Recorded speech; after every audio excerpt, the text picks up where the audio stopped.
Hello बच्चों, क्या हाल चाल। मस्त एकदम। मैं रोहित कुमार आप सभी को भगत द लर्निंग प्लेटफॉर्म पर स्वागत करता हूं। आज हम लेकर के आए हैं प्रकाश का अपवर्तन का लेक्चर नंबर 6।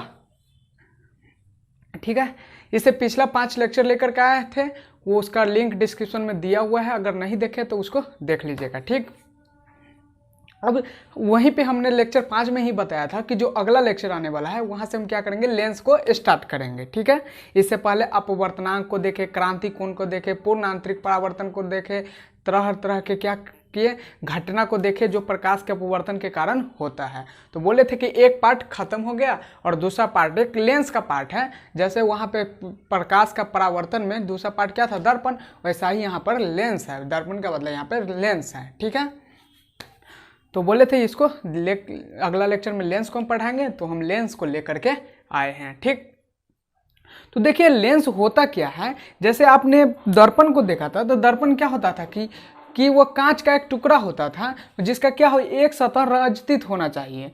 क्यों होना चाहिए रचित? ताकि प्रकाश को आर पार नहीं कर सके, प्रकाश उसको आर पार नहीं कर सके।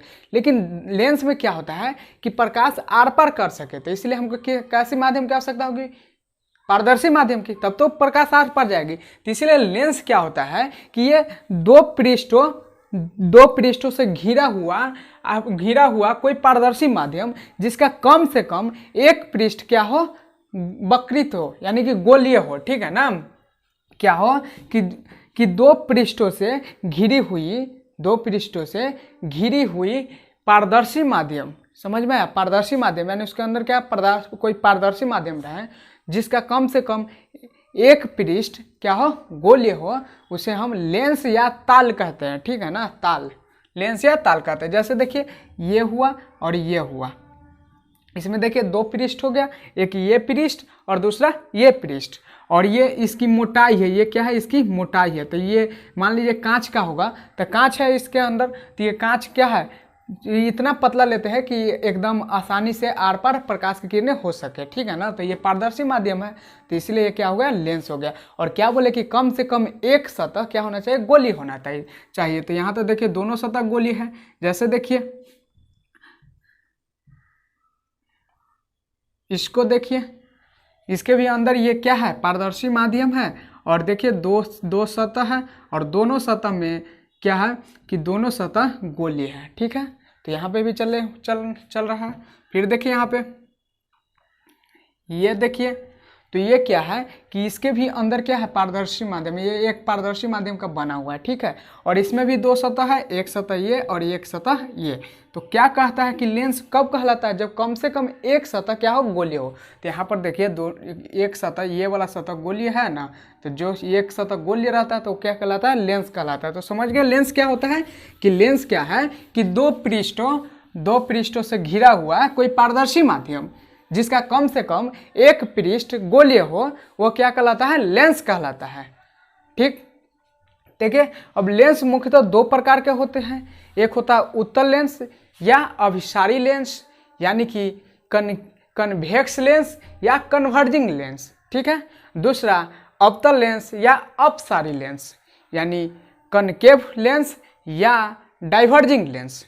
दर्पण में आपने उल्टा देखा होगा कि उत्तल दर्पण होता था सो अपसारी होता था, अवतल दर्पण अभिसारी होता था। लेकिन यहाँ पे उल्टा है, ये ध्यान रखिएगा। ठीक है ना, वहाँ से सब कुछ अब यहाँ उल्टा हो जाएगा। ठीक, क्योंकि देख रहा है वहाँ पे कोई भी चीज़ इस सबका प्रॉपर्टी होता है किस पर, अपसारी नेचर पर ही टोटली डिपेंड करता है।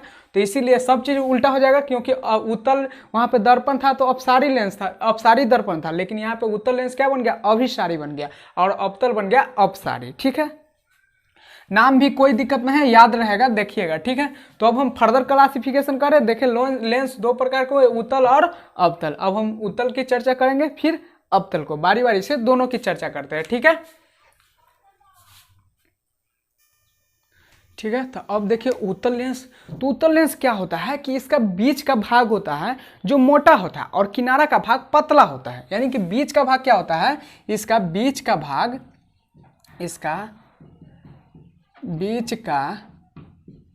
भाग मोटा तथा किनारा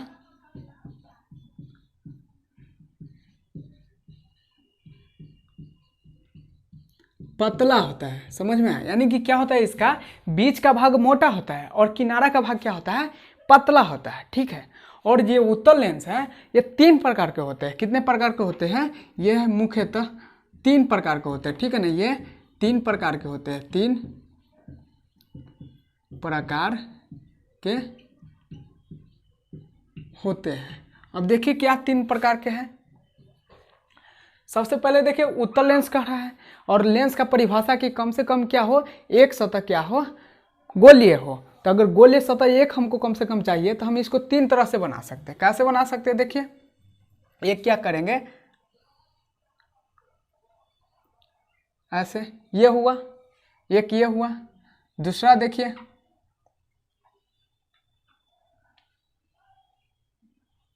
ये हुआ तीसरा, देखिए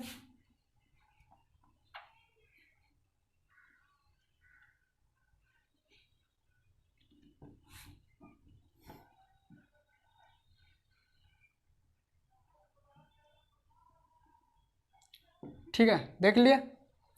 तो हमसे क्या कह रहा था कि ये लेंस क्या होता है, बीच का भाग मोटा होता है, किनारा का भाग क्या होता है, पतला होता है। तो देखिए, तो इसमें बीच का भाग मोटा है और किनारा का भाग क्या है, पतला है। देखिए यहाँ पे मोटा है ना, यहाँ पे मोटा है, और बीच किनारे पर क्या है, पतला है। यहाँ पर भी देखिए किनारे पर पतला है, बीच में मोटा है। ठीक, यहाँ पर भी देखिए बीच में मोटा है और किनारे दोनों पतला है। तो वो क्या कहलाता है, उत्तल लेंस कहलाता है। ठीक है। और उत्तल लेंस 3 प्रकार के हो गए, तो इसलिए नाम देखिए, तो इसमें देखिए दोनों तरफ क्या है, उत्तल है। उत्तल का मतलब देखे थे ना कि क्या हो, उस सतह क्या हो, उभरा हुआ होना चाहिए। तो यहाँ पर देखिए दोनों तरफ क्या है कि उभरा हुआ भाग है, इधर भी उभरा हुआ है, इधर भी उभरा हुआ है, इसीलिए इस लेंस का नाम क्या है, उत्तल लेंस है।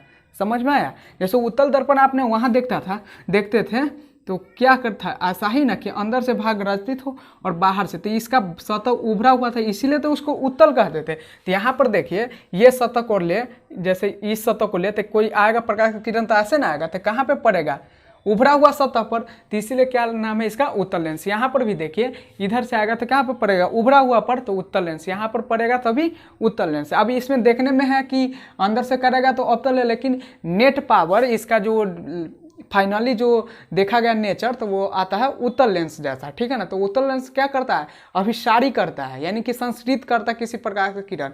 तो ऐसे दर्पण, ऐसे लेंस में जब एक्सपेरिमेंट कीजिएगा तो पाइएगा कि क्या होता है कि फाइनली इससे जैसा उत्तल लेंस का नेचर होता है वैसा ही ये भी प्रदर्शित करता है, इसीलिए ये उत्तल लेंस है। ठीक है। अब देखिए नाम क्या होता है, दोनों तरफ ही क्या है, यहाँ पे उत्तल है, तो इसलिए इसको कहते हैं द्वि उत्तल लेंस। द्वि उत्तल लेंस, समझ में आया?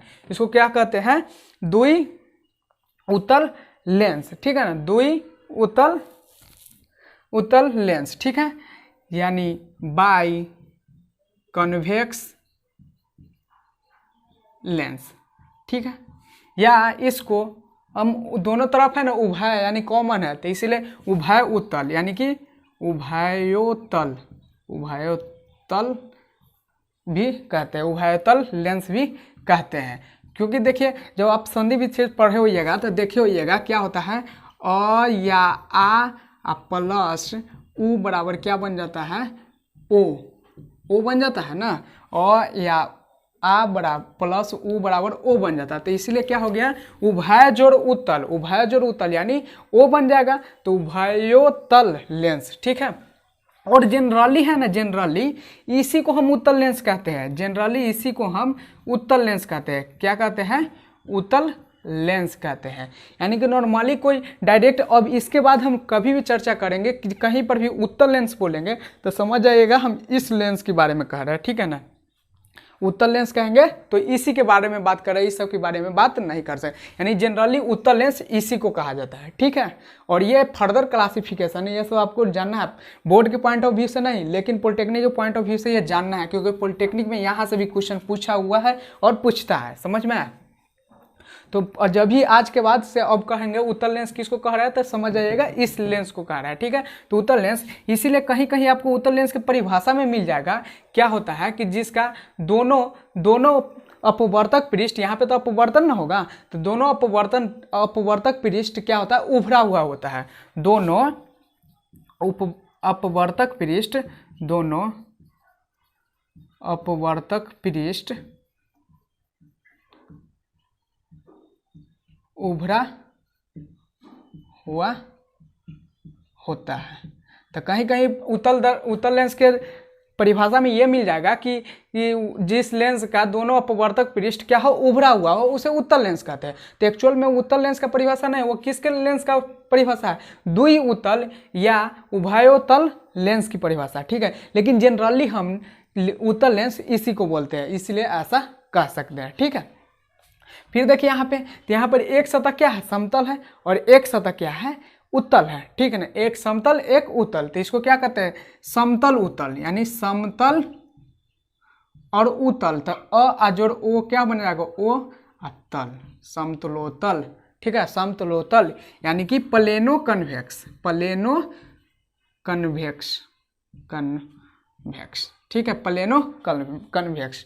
अब इसमें देखिए एक क्या कनकेव है, यानी कि अवतल है, अवतल है, और अवतल में क्या है? उत्तल जुटा हुआ है, तो अवतल उत्तल यानी कि अवतलोतल, ठीक है। अवतल जोड़ उत्तल यानी अवतलोतल, और इसको इंग्लिश में कहेंगे कनकेवो, कनकेवो कन्वेक्स, ठीक है। तो आपने देख लिया क्या होता है? उत्तल लेंस के बीच का भाग मोटा होता है और किनारे का भाग पतला होता है। उत्तल लेंस तीन प्रकार के हुए, एक हुए द्वि उत्तल लेंस, और दूसरा समतलोतल, और तीसरा अवतलोतल, ठीक है। यानी कि बाई कन्वेक्स, प्लेनो कन्वेक्स और कनकेवो कन्वेक्स, ठीक है। जिसमें देखें कि जनरली हम उत्तल लेंस कहने का मतलब होता है हम द्वि उत्तल लेंस की पर हम चर्चा कर रहे हैं, ठीक है। देख लिया। अब ऐसा ही हम फर्दर क्लासिफिकेशन दिखा रहे हैं अवतल लेंस की। अब देखिए अवतल लेंस, तो जैसे उत्तल लेंस का ऑपोजिट होगा, तो उत्तल लेंस में क्या देखते थे कि बीच का भाग मोटा होता था और किनारे का भाग पतला होता था। तो ये इसमें क्या होगा कि इसका बीच का भाग पतला होगा, बीच का भाग पतला तथा किनारा का भाग मोटा होता है, ठीक है ना। इसका क्या होगा कि बीच का भाग पतला होगा और किनारे का भाग मोटा होगा, जस्ट उत्तल का अपोजिट, ठीक है। अब ये भी क्या होगा? तीन प्रकार के होगा, क्योंकि उत्तल क्या होता था? तीन प्रकार के, तो यह तीन प्रकार का होता है।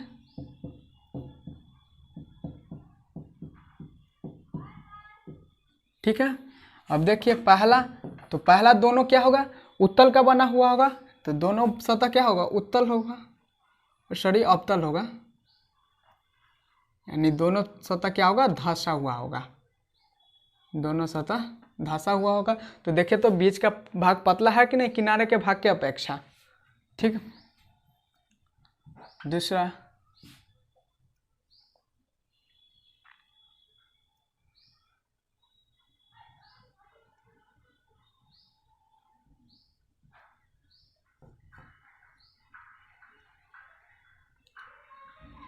देखिए क्या हुआ, किनारा का भाग इतना मोटा है, बीच का भाग इतना पतला है, ठीक है। और देख रहे हैं सब लेंस है ना, कम से कम एक भाग क्या होना चाहिए? गोली होना चाहिए, तो एक भाग गोली है ना, एक इसमें दोनों भाग गोली है। तीसरा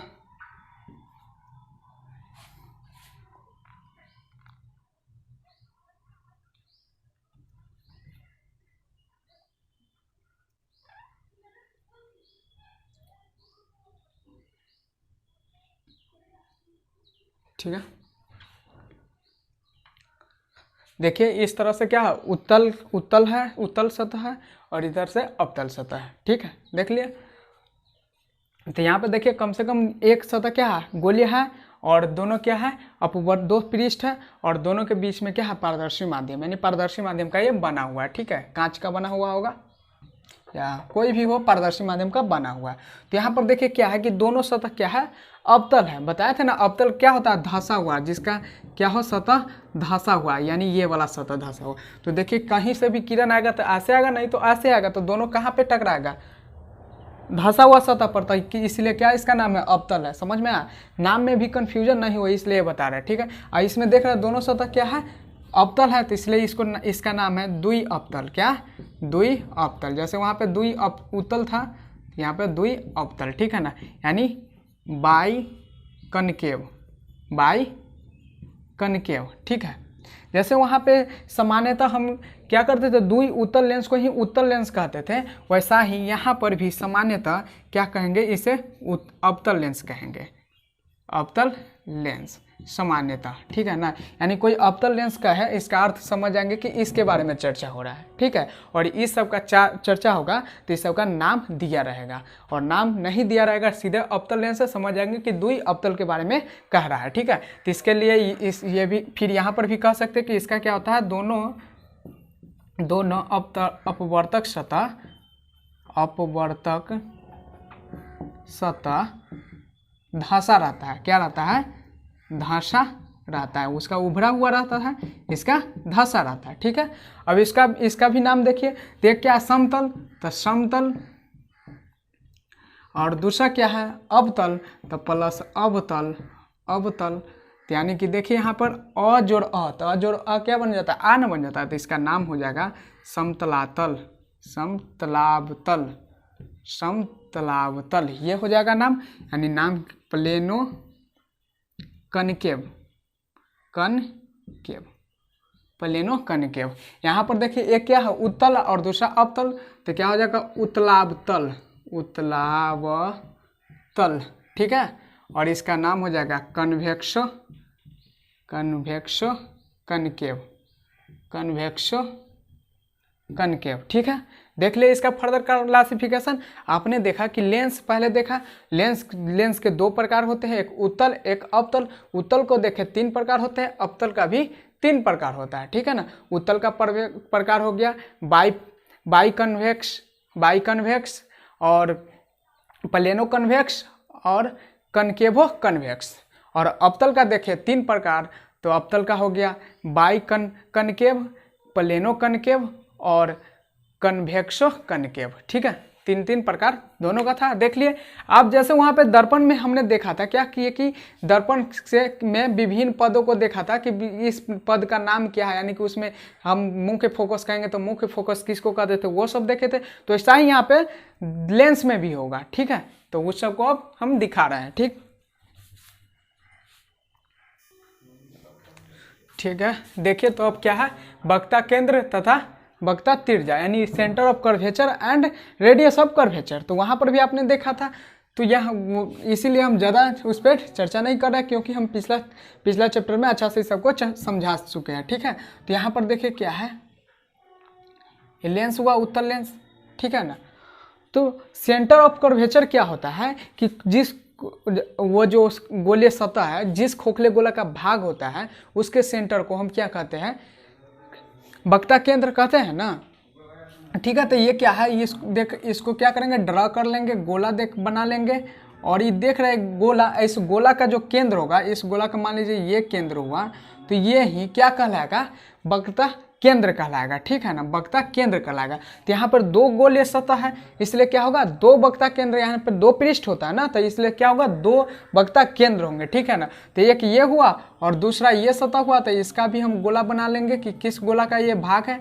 तो जिस गोला का ये भाग है वही इसका क्या, उसका केंद्र क्या हो जाएगा, इसका वक्ता केंद्र हो जाएगा, ठीक है ना। तो मान लीजिए इसका यहाँ पे होगा, तो ये इसका क्या हो गया, वक्ता केंद्र हो गया। और इसको डिनोट करते हैं C1 से या C2 से या 2F1 2F2 से भी, ठीक है। 2F1 से तथा 2F2 से, कहीं कहीं देखेगा 2F1 तथा 2F2, तो समझ आ गया वो किसका डिनोट कर रहा है, वक्ता केंद्र को, ठीक है। अब बात आती है यहाँ पे, देख लीजिए इसमें भी उत्तल का दिखाए, अवतल में भी दिखाते हैं,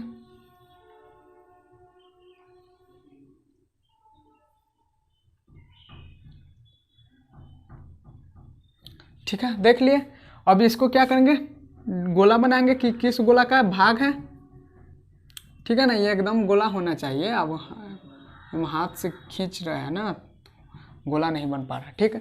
तो यहाँ पर देखिए ये हुआ, यहाँ पे मान लीजिए कि ये गोला है, इस गोला का केंद्र क्या है, ये है, और मान लीजिए एक्स गोला है, ये एक्स गोला का केंद्र ये है, तो ये दोनों क्या कहलाएंगे, वक्ता केंद्र कहलाएंगे। यानी C1 C2 और दो पृष्ठ होता है इसलिए दो केंद्र होंगे।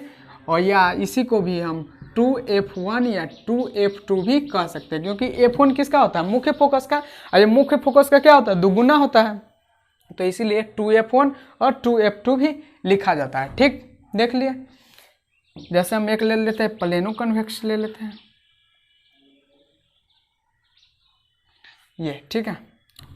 अब ये इसका सतह देखेंगे तो ये क्या समतल है, तो समतल का अनगिनत होता है, ठीक है ना, जहाँ मर्जी है वहाँ पर ले लीजिएगा तभी वो क्या होगा, समतल सीधा का सीधा ही रहेगा। तो इसलिए इसका क्या होता है, अनगिनत होता है, ठीक है ना, वक्ता त्रिज्या।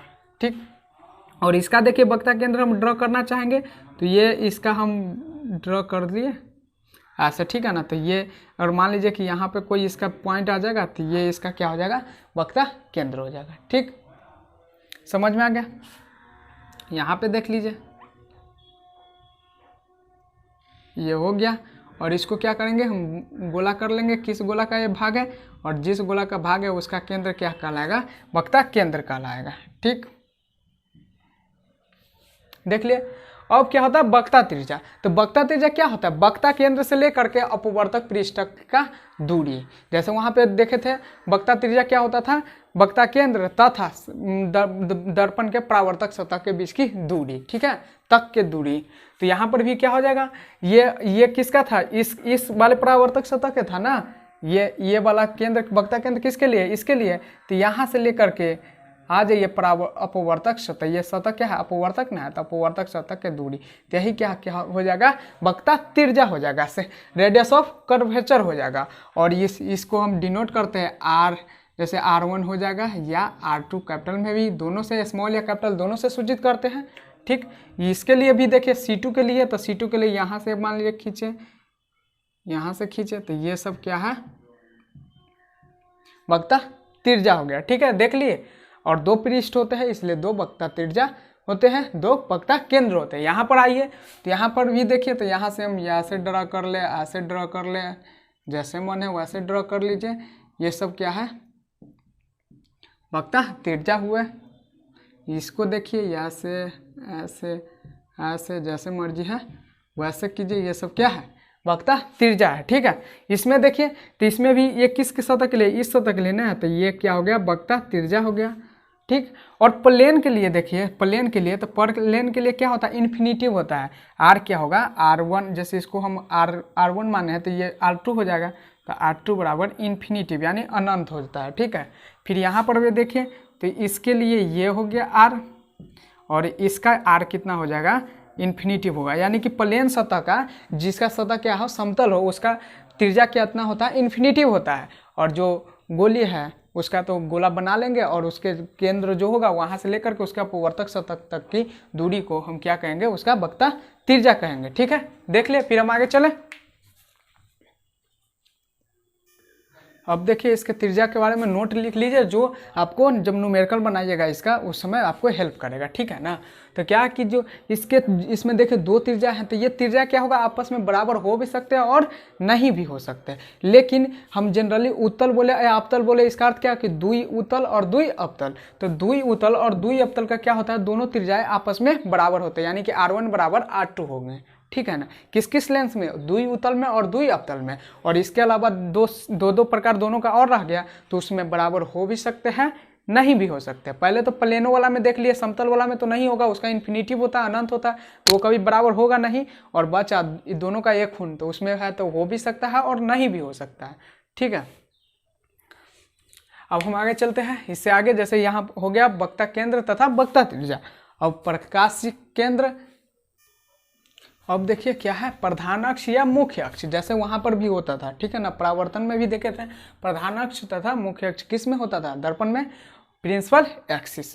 तो ये क्या होता है, यहाँ पर देखिए, यहाँ पे वहाँ पे देखा कि परावर्तक सतह पर जो लंबवत हो तथा ध्रुव से होकर के गुजरे, वो रेखा को क्या कहते थे, मुख्य अक्ष कहते थे।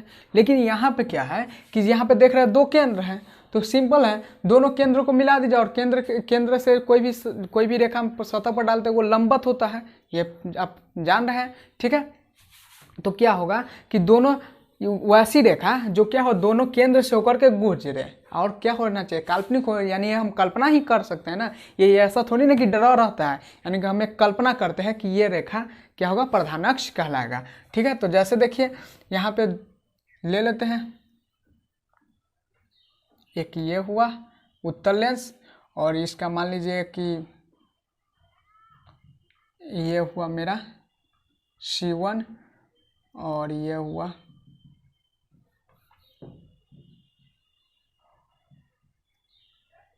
ये मेरा हो गया C2। तो ये हुआ ना, तो C1 दोनों केंद्र है, और इस केंद्र से होकर के एक काल्पनिक रेखा गुजरेगी, वही रेखा क्या कहलाएगा, मुख्य अक्ष कहलाएगी। ये जो रेखा गुजरी, यही रेखा क्या है, मुख्य अक्ष है। ठीक है, फिर जैसे देखिए इसमें अवतल में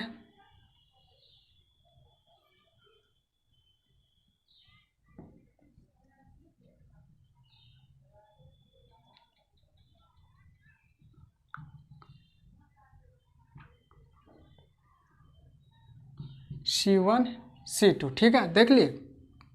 अब यहाँ से एक काल्पनिक रेखा हम इमेजिन कर लिए कि ये रेखा क्या कर रहा है, दोनों केंद्र से होकर के गुजर रहा है। तो वह काल्पनिक रेखा जो दोनों केंद्र से होकर के गुजरे, वही क्या कहलाता है, मुख्य अक्ष कहलाता है। यानी ये दोनों क्या है, मुख्य अक्ष है। ये दोनों क्या है, मुख्य अक्ष है। यही दोनों मुख्य अक्ष यानी कि प्रिंसिपल एक्सिस है। समझ में आए। अब वहाँ पे जैसे ध्रुव होता था, तो यहाँ पर क्या होता है, प्रकाशिक केंद्र। क्या होता है, प्रकाशिक केंद्र। प्रकाशिक केंद्र, प्रकाशिक केंद्र या प्रकाश केंद्र, दोनों कह सकते हैं। ठीक है, प्रकाशिक केंद्र या प्रकाश केंद्र, यानी कि ऑप्टिकल सेंटर। ऑप्टिकल सेंटर, ठीक है ना, ऑप्टिकल सेंटर। तो ये क्या होता था, वहाँ पे ध्रुव क्या होता था कि उस दर्पण का क्या होता था, ज्यामितीय केंद्र होता था। वैसा भी यहाँ पर भी कह सकते हैं कि ये उत्तल, द्वि उत्तल और द्वि अवतल के लिए किस दोनों के बीच का जो दूरी होगा, यानी कि इसका ज्यामितीय केंद्र होगा, वही क्या कहलाएगा, प्रकाशिक केंद्र कहलाएगा। ठीक है, लेकिन ये प्रत्येक लेंस के लिए लागू नहीं है, इसलिए यहाँ पे ये कहा जाता है कि मुख्य अक्ष पर का वह बिंदु, मुख्य अक्ष पर का वह बिंदु जिससे प्रकाश की किरणें बिना किसी विचलित के क्या हो, निर्गत हो, बिना किसी विचलित के निर्गत हो। निर्गत का मतलब समझे थे ना, कि क्या हो, एक सतह से अपवर्तन हो, फिर क्या हो, अंदर में घुस जाए दूसरा माध्यम में, फिर क्या हो, जिस माध्यम से आया था दूसरा माध्यम में, उसी माध्यम में रिटर्न चला जाता है। तो उसका जो किरण का वे रहता है, वही ना कहलाता है निर्गत किरण। ठीक है, तो क्या हो, जैसे मान लीजिए कि यहाँ पर है, यहाँ पर ये बीचों बीच में होता है एकदम, इस दोनों लेंस के लिए। ठीक है ना, तो डायरेक्ट आप अनुमान भी लगा सकते हैं कि इस दोनों के बीचों बीच में लेकर के वही क्या हो जाएगा, प्रकाशिक केंद्र होगा। और इसको सूचित करते हैं हम किससे, ओ से। जैसे उसको हम पी से सूचित करते थे ना ध्रुव को, तो यहाँ पे ओ से। ठीक है ना, तो इसका कहने का मतलब ये क्या है, प्रधान अक्ष पर एक बिंदु है, प्रधान अक्ष पर क्या है, एक बिंदु है, और इससे होकर के हम कोई भी रे को आपतित कराएंगे, कोई भी रे को आपतित कराएंगे, तो ये बिना किसी विचलन के क्या होगा, निर्गत हो जाएगा। ये क्या हो गया, आपतित किरण, आपतित किरण हुआ। ये क्या हो गया, अपवर्तित किरण, और फिर ये क्या हो गया, निर्गत किरण। तो देख रहे हैं इसमें कोई जो आपतित किरण है वही ना निर्गत किरण है, यानी ये अपना वे में, अपना रास्ता में कोई डिफ्लेक्शन नहीं शो किया, यानी कोई भी विचलन नहीं हुआ। तो इसीलिए ये बिंदु क्या कहलाएगा, प्रकाशिक केंद्र कहलाएगा। ठीक है, ये बिंदु क्या कहलाएगा, प्रकाशिक केंद्र कहलाएगा। ठीक है ना, वो हुआ। और इसी को, यही है मेरा प्रकाशिक केंद्र है। ठीक है, यही मेरा क्या है, प्रकाशिक केंद्र है। ठीक है, प्रकाशिक केंद्र या ऑप्टिकल सेंटर। ठीक है, तो अब रह गया एक मुख्य फोकस तथा फोकस दूरी। ठीक है ना, तो उसमें देखते थे, वहाँ पर भी हम अलग करके बताए थे, दर्पण पढ़ाए थे, तो और यहाँ पर भी हम अलग करके पढ़ाएंगे। ठीक है, तब तक आपका काम है कि आज जो जितना पढ़ा है उसको बढ़िया से देख लीजिएगा, फिर हम कल से इससे आगे कंटिन्यू करेंगे। ठीक है, कल पढ़ाएंगे, सबसे पहले लेक्चर स्टार्ट करेंगे, उसी से पढ़ाएंगे कि मुख्य फोकस क्या होता है और फोकस दूरी क्या होता है। ठीक है, तो आज आपने देखा कि क्या क्या पढ़ा है, लेंस पढ़ा है, लेंस किसे कहते हैं, फिर लेंस को के प्रकार को बताया कि लेंस 2 प्रकार के होते हैं, उत्तल लेंस, अवतल लेंस होता है, फिर उत्तल लेंस 3 प्रकार के, अवतल लेंस 3 प्रकार के होते हैं, इस तीनों का नाम बताए। फिर हमने विभिन्न पद को देखा, जो ठीक है। उसके बाद फिर आपने देखा लेंस से संबंधित विभिन्न पदों, तो इसमें सबसे पहले आपने देखा क्या होता है कि वक्ता केंद्र क्या होता है, वक्ता त्रिज्या क्या होता है। उसके बाद देखें कि मुख्य अक्ष किसे कहते हैं, और उसके बाद देखें कि प्रकाशी केंद्र और प्रकाश केंद्र क्या है। ठीक है, तो आज के लेक्चर में इतना ही रहने देते हैं, फिर हम इससे आगे कल के लेक्चर में कंटिन्यू करेंगे। ठीक है, तो यहीं पे आप अपना लेक्चर को करते हैं विराम। Take care yourself and good bye.